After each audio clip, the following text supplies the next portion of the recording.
Hello everyone, welcome back to my channel, welcome back to another video, and today we are talking about my November TBR, or in general just my November plans, because I have a lot going on. So let's go and get the book news out of the way. Last month, in October, I really wanted to get to The Diviners. It's supposed to be like my spooky read. It was supposed to kind of get me like into the atmosphere, and it ended up getting like pushed back because I was like kind of dealing with a lot of work related stuff, and I started a buddy read for The Invisible Life of Addie LaRue. That definitely took most of my time, but it was still really enjoyable.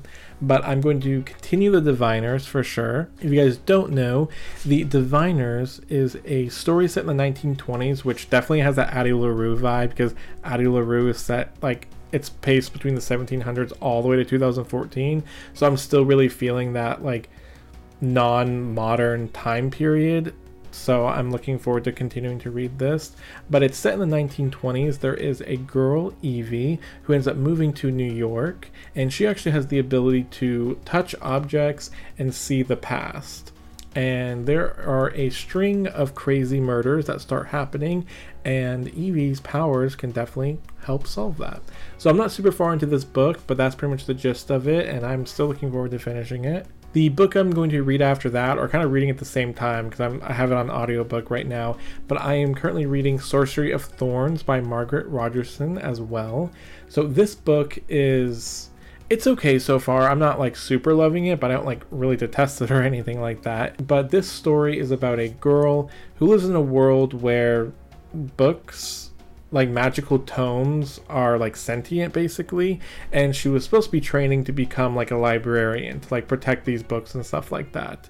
Something goes terribly wrong and she is taken from her place, and more shenanigans sort of happen along the way. It's kind of hard to explain, but basically she's trying to figure out what's going on with the terrible stuff that's happening between all the libraries, and she meets a magician, and magicians are frowned upon to some people but not to others. It's really interesting because it seems like a really small story but has a world that's nothing like our own. It's like an entirely different fantasy world, so trying to kind of learn the rules at the same time that she is exploring the plot, or the plot's happening to her. I guess I'll just say it's not striking a really good balance right now, so it's like there might be too much plot or not enough world building. I'm not really sure, but like I said, I'm not too far into it. I don't even think I'm halfway yet, so we'll see how that ends. But that is the second book that I'm going to be reading in the month of November. I honestly don't have any other plans to read any other book, because November 17th, we have Rhythm of War by Brandon Sanderson. And I'm sure like most people, I'm super excited for this to come out, and it's gonna be a huge book. So hopefully I can finish these two books before the 17th, because Rhythm of War is gonna take up all my time after that. So if you guys don't know, somehow for some reason, Rhythm of War is going to be the fourth book in the Stormlight Archives series. This is a very large, I actually just realized, I think I've talked about this book so often on my channel, but I've never explained what it is. But like I said, I don't think I need to. I think everyone knows. But the Stormlight Archives is a massive fantasy world created by Brandon Sanderson, where there are people who have these shard blades, and these shard blades are basically very powerful weapons, and they mostly belong to our main group of people that we're kind of following as they're kind of warring with these like indigenous people basically. And so there are a couple of characters that we're following from that part of the world. There's also a few characters here and there that we're also following. It's like a really good, it's a massive book. It has a mix of a lot of character development as well as like plots and then a lot of world building. It literally has everything. It has the room too. They're really big, but they're honestly so good. The way Brandon Sanderson is like setting up his characters and the like reveals and the plot elements and like these action scenes, it's just like all incredible. So I'm sure I probably didn't need to explain that, but I'm only like 5 minutes into this video, but unedited, so I'm sure there was time for it. Hey there, editing me, coming in here just to clean up this mess that I made with this explanation. So the story of the Stormlight Archives really begins after the murder of the King of Kholinar. The murderer is not part of the enemy, but he's essentially hired by their enemy, the Parshendi. Most of book 1 is going to cover the war between the Parshendi and Kholinar. We see them as they battle on this massively interesting place called the Shattered Plains. It is called this because it's essentially filled with multiple plateaus, and in between each plateau is a giant crevice of land that essentially is impossible to cross unless you have bridges.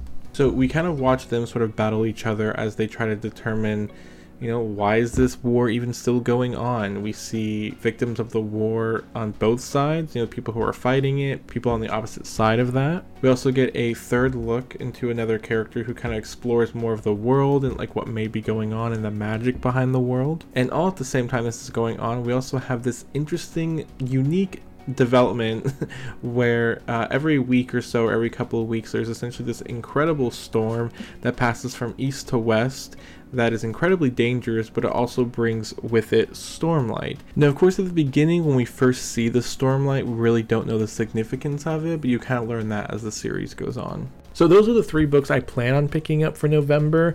I'm really, again, not trying to put on a lot of books on me at the moment because November is NaNoWriMo. If you guys don't know, NaNoWriMo stands for National November Writing Month, I believe. It's basically a challenge that writers put on themselves to try to write at least like 50,000 words in the month of November. It's usually used to, write your book or finish writing your book or get started, something like that. It's just a challenge that writers will, try to finish like their writing goals and stuff like that. So last year I participated in this and I actually wrote my first book and I ended up publishing it this year. So that was really exciting for me, and I don't really want that momentum to stop now, so I am going to also participate in this month, and I want to write my sequel. Of course, I feel like that's a bit of like an understatement because it's like, yeah, you can write your novel, but it took me like months and months afterwards, obviously, to edit it and get like beta readers and stuff like that or whatever. But if you're interested, I'm going to link my book down below. I was really excited and proud about it, and if you want to check it out, and also because if you do end up reading it and liking it, I'm definitely going to be doing beta readers in a couple months whenever I'm done with this. But yeah, wish me luck. I am going to try participating in that and finishing my book. I've briefly started the outline this weekend, and like I've started a long time ago too, but like I've just really gotten off track. So my outline is mostly done, but like I said, it's really just about getting words on the page.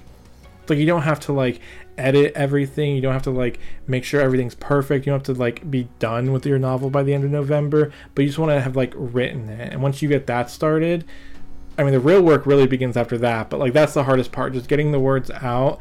And then once you have it, you're a lot more inspired to keep at it, keep editing it, getting it published, because you're just so much farther down the line. But yeah, wish me luck. I wish all of you guys luck if you're also participating in NaNoWriMo, because I know there's obviously a lot of BookTube people who also like to write. So let me know your plans down for NaNoWriMo down below. Let me know how you feel about any of these books. Let me know if you're going to be reading Rhythm of War like the rest of the world. Hey guys, editing me again. So just to kind of pop in, just to show more about what else is like really coming out and what may have me distracted for the month of November.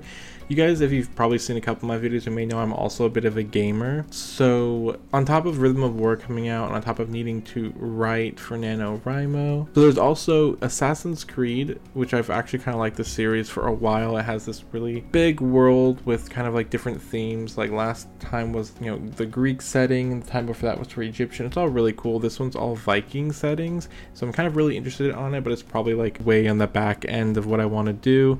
But that comes out, I believe, like by the time I've already posted this video, it should already be out. I believe it's like November 6th it releases.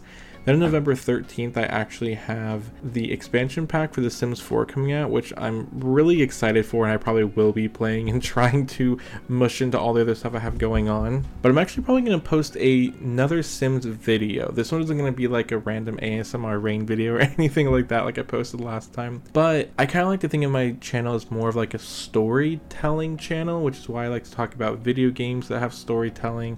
Obviously books, maybe eventually do shows and movies, I don't know, but I do want to go over like my entire like Sims story and sort of like the family that I've created. In case there's any Sims fans out there, you guys might see that pop up, and You can check that out.